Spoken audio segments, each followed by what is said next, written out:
quest for more, in the quest for more. During the time of the Prophet ﷺ, there were organized classes and teaching.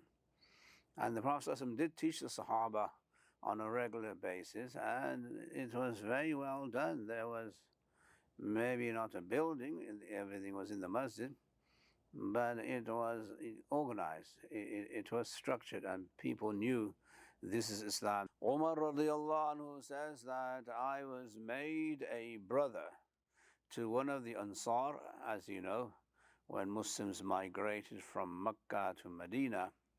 Those who migrated, known as the Muhajirun, they didn't have anywhere to stay in Medina, so the Prophet ﷺ made a fraternity of one Sahabi from the Muhajir, the immigrants, and one Sahabi from the Ansar, the people of Medina, and he joined them together in brotherhood known as Akhuwa, and they were now living together, sharing the same house and sharing the same occupation and all of that. So Umar was fraternized with a Ansari Sahabi who lived far distant from the Prophet ﷺ, because he was a farmer and he had to live on his farm. The farm was quite a distance from the Prophet ﷺ's masjid. So now it would have been a bit difficult for them, all of them, to attend the lectures and the teaching of the Prophet ﷺ every day. So they decided that one person will go and sit with the Prophet ﷺ one day, and the other person will take care of the farm. And the next day, the other person will go to the Prophet ﷺ, sit and learn, and the other person will go to the farm. And then when they came home, they would teach each other what the Prophet ﷺ said. Okay, so you can see there's a structure there. There's an organization there. It wasn't random. It was very well done. They did it according to the oral tradition, where they didn't have books and pen and paper. It was all oral. The first 3 generations of Muslims, they learned, taught, and practiced Islam through the oral tradition without pen and paper. The idea that things were chaotic or unstructured or not organized, that is a myth. They were organized in their minds, and they understood what the Quran means and what the Hadith is, and how to apply the Hadith and how to apply the Quran, and so on. So they're very organized mentally, intellectually, and so on. This also shows that the Sahaba learned from each other. They did not all learn from the Prophet ﷺ directly, as in the case of Omar and his brother, the Ansari brother, right? So Omar would go to the masjid, come back and teach the Ansari.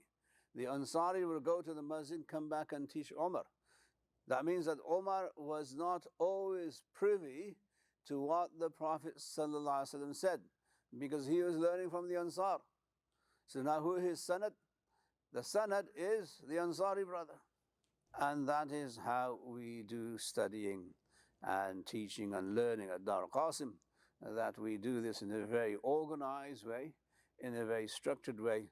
So we have a method by which we distribute. And this brings us to the new initiative known as the MAS initiative. MAS stands for Muslim Academic Revival Series. In Arabic, it is Silsilatu Ihya Ulum al-Muslimin, to revive the knowledge of Muslims. The idea behind this is to bring Islamic knowledge, structured Islamic knowledge, into the house of every Muslim on the planet. That's our aim, that's our goal. So now the MAS program it will be on your laptop, it will be through Zoom. So now we are facilitating the distribution of structured Islamic learning and bringing it into the Muslim household. And it's a wonderful opportunity for anyone who wants to come and sit and learn Islam from the ulama directly, from experts, not from activists, but from scholars who have studied the deen, who know the deen, and they are masters of the deen. Alhamdulillah, we have a wonderful faculty at Dar Qasim, and they are all very well qualified to teach structured knowledge of Islam. And there you can come and sit.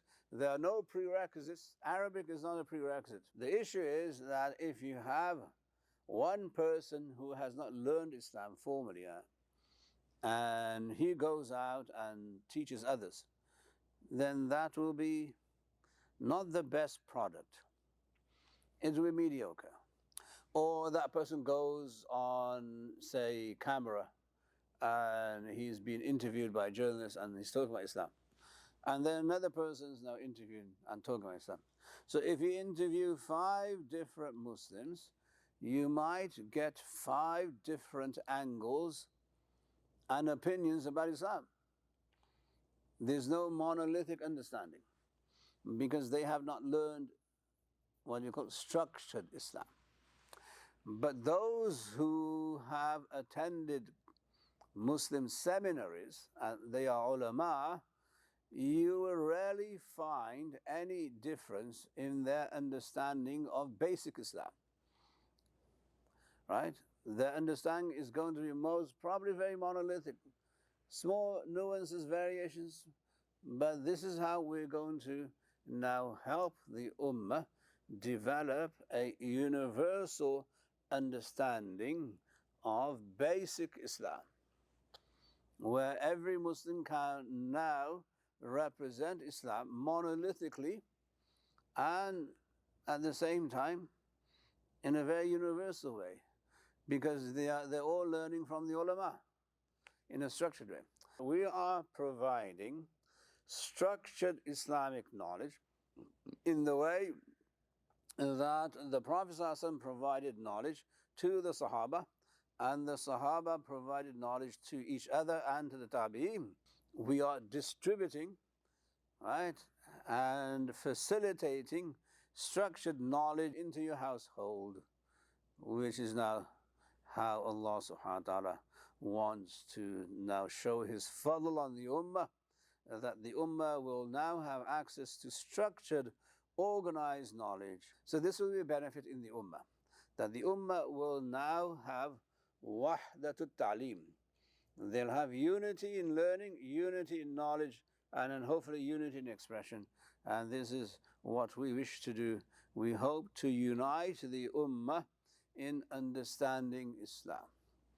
That's also one of our aims and goals, inshallah. Before a sea of knowledge, we are in the quest for more, in the quest for more.